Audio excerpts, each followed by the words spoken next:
What's going on, everybody, and welcome to another episode of the Founding Fathers.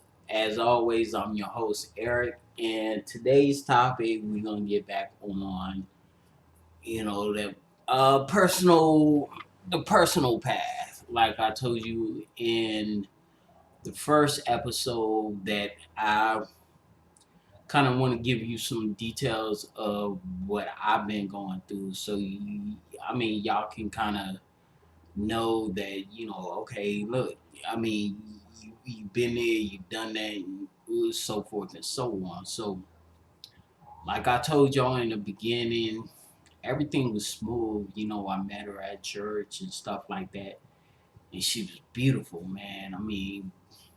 And I'm a cat from DC, so I fresh came out here and blah blah blah this. But my first mistake is I fell in love with the word love. You know what I'm saying? I ain't know what love was all about. I just wanted to be with somebody. I just wanted to have that companionship, that friendship, whatever it was. So I fell in love with the infatuation of being in love. You know what I'm saying? Without really saying, "Hey, let's sit down and talk. Let's get together.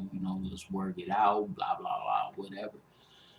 So basically, met her at church. We exchanged numbers, and from there, it kind of took off. So I would say it's 2020 right now. So I've been dealing with this situation for like 20 years. So I met her in 2000. Uh, I don't know, bro, man. It was it was a challenge.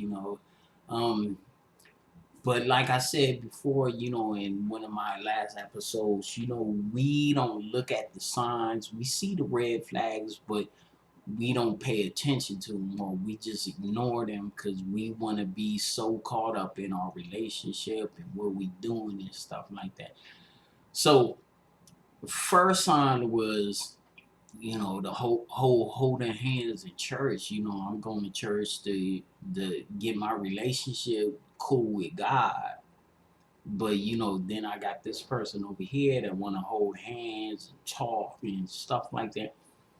And that I should have cut that short.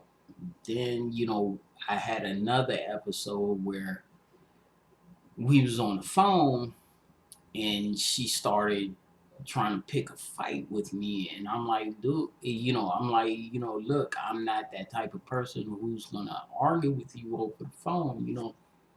I'm not about arguing. I don't like conflict and stuff like that. I'm gonna take care of what I need to take care of, but I'm not gonna sit there and waste my breath on something or somebody that serves no purpose. So basically, since I didn't want to argue with her, I was trying to find out why she wanted me to argue, but it was to the point where she immediately openly said, "This is how I know people care about me and love me." So right there, if you need somebody to argue with you to show that they love you, I'm the wrong type of person. So that I red flags. And this was all in, I think, the first few months we were seeing each other. We never really dated. We never really discussed anything and sat down and really talked and got to know each other. It was like boom. We met, we jumped into a relationship, and pow, things start happening. So from there, I would say I want to say the first year was cool, but to be honest with myself, to be truthful, and to be truthful with you guys, from the day I think we met, it was on bad terms. It was slowly going down the hill.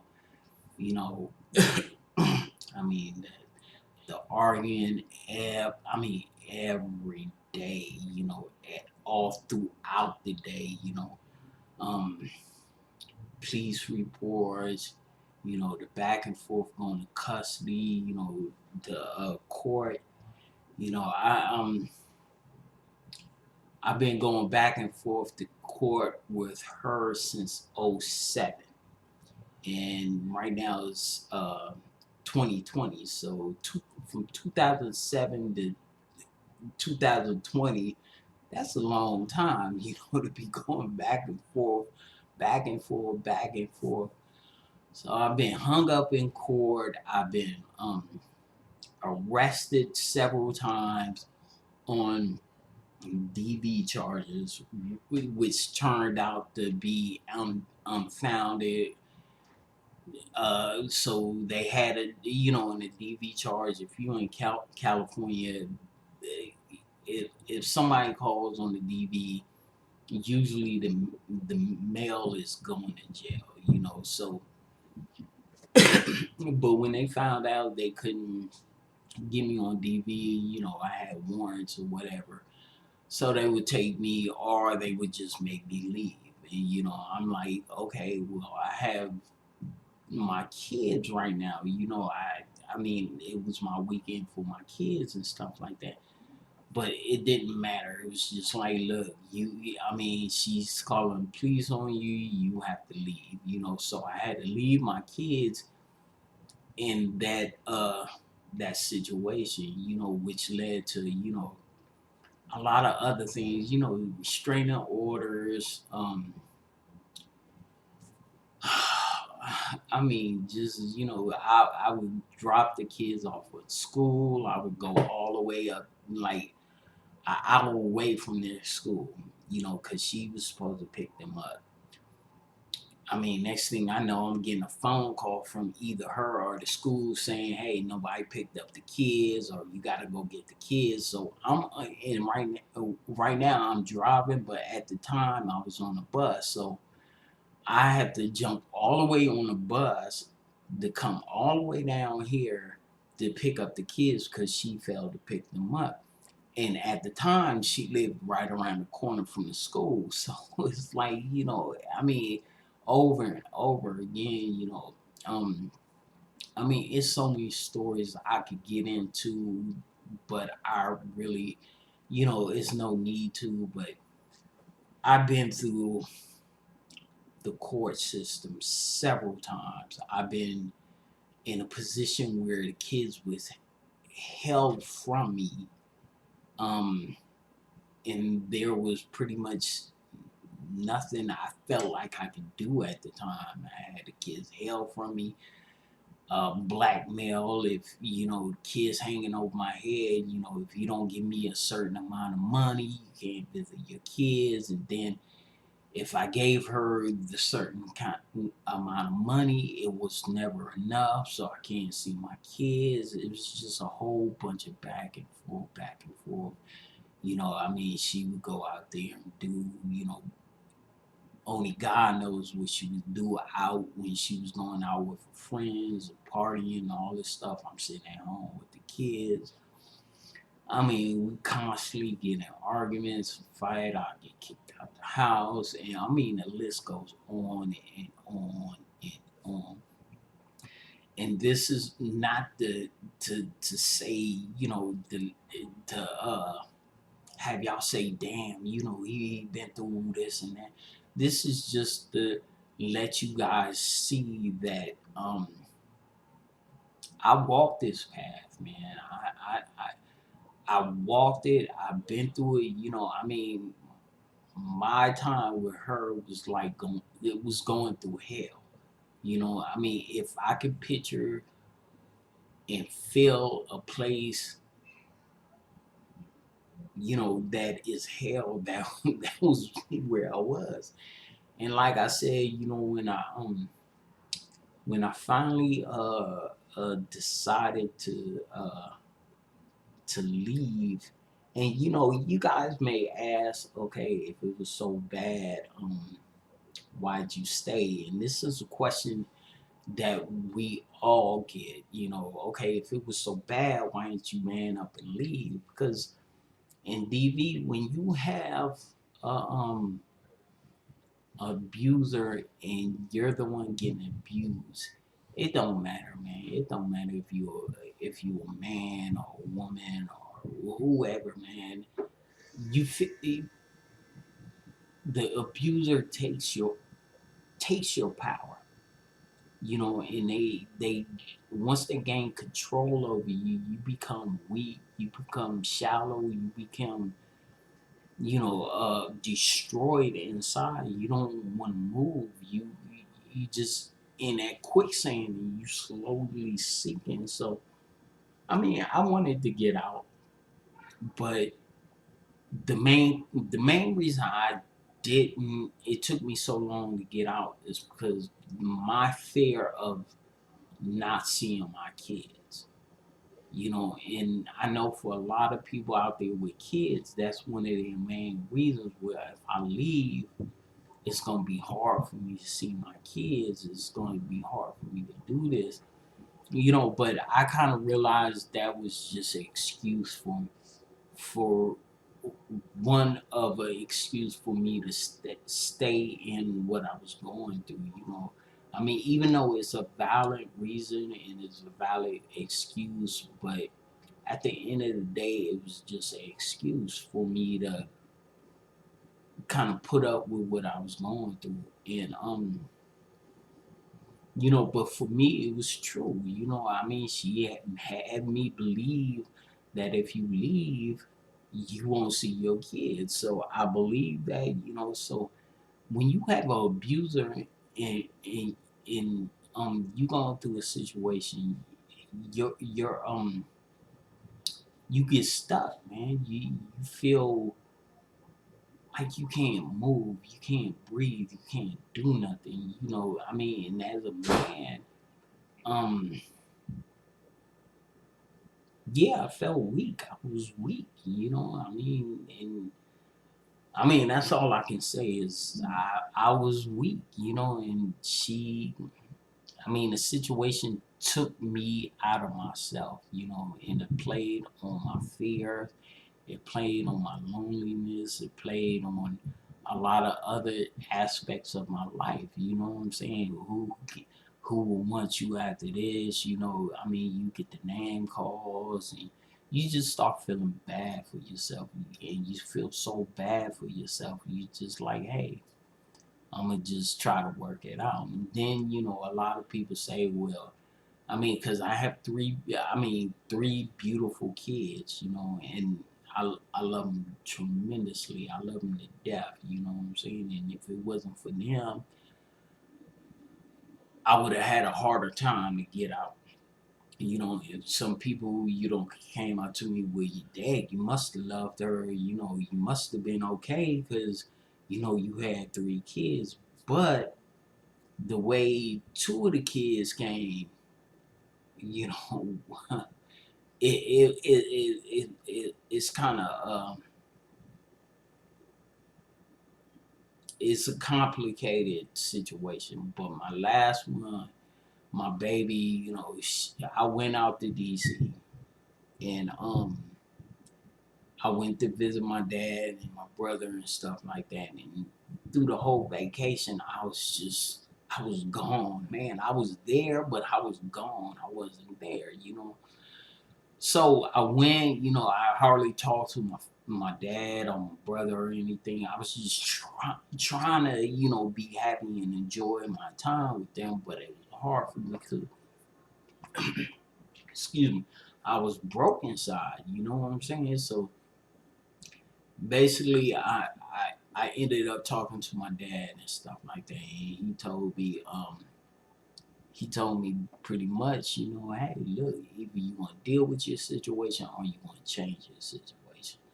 So that popped into my head, but when I came home, I was like, okay, look, let's try to work on something, because I want my family, I want my family unit to be together, man. I wanted this, because I'm a family oriented person. I come from a dysfunctional family, but we cool, you know what I mean? We together, we love each other, and we help each other out, I mean, we have our ups and downs and stuff like that, but we good together, And so I wanted that for me and my family. I ain't want my kids to grow up without a dad, and I ain't want to be no part-time dad. I ain't want to be no